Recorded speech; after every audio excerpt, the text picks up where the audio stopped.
ഉണ്ട് snow mountain. അവിടെ ഇതിൻ്റെ സ്കേറ്റിങ്ങിന് ഗിയറും ഐറ്റംസ് എല്ലാം അവിടെ പോയിട്ട് ഗ്രാബ് ചെയ്യാം.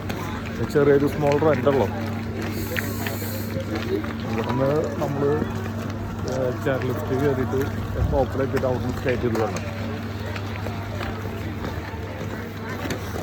അവിടുന്ന് പോകണമെങ്കിൽ പ്രശ്നമില്ല, അതുവരേക്ക് ഏകദേശം നടക്കാം. ഇതിൻ്റെ സ്റ്റാർട്ട് ചെയ്ത് കാരണം സ്നോഫോളിന് ആയി വരണുള്ളൂ.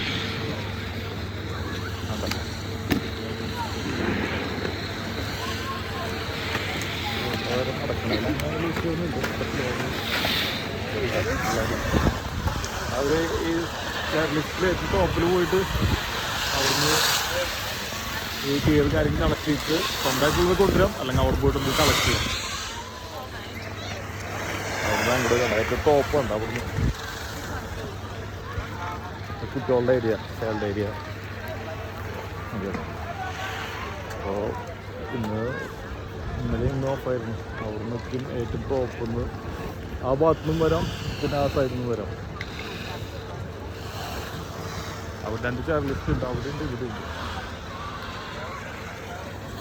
അവിടുന്ന് പിള്ളേർ ആ ഭാഗത്തുനിന്നൊക്കെ സ്റ്റേ ചെയ്ത് വരുന്നുണ്ട്.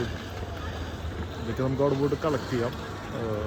ചെറിയ എന്തോ റെൻ്റുള്ളൂ. ഇപ്പോൾ ഗിയേഴ്സ് ഐറ്റംസ് കൊണ്ടുവരാത്തവർക്ക്.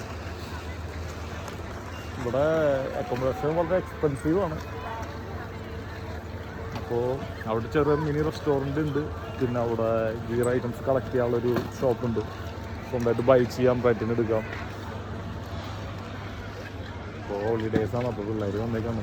നോർമലി ഇങ്ങനത്തെ ഏരിയയിൽ ജൂലൈയിലാണ് ഒരു ക്രിസ്മസ് സെലിബ്രേറ്റ് ചെയ്യുക. കാരണം വെച്ചാൽ വിൻ്റർ ജൂലൈ ടൈമിലല്ല, ജൂലൈ 2. അപ്പോൾ ആയി വരണമല്ലോ. എന്നാലും ഇപ്പോൾ സ്നോഫോളിങ് ഉണ്ട് ഇവിടെ. കണ്ടോ, ടോപ്പ് മൗണ്ടൻ കണ്ടോ. അതെ.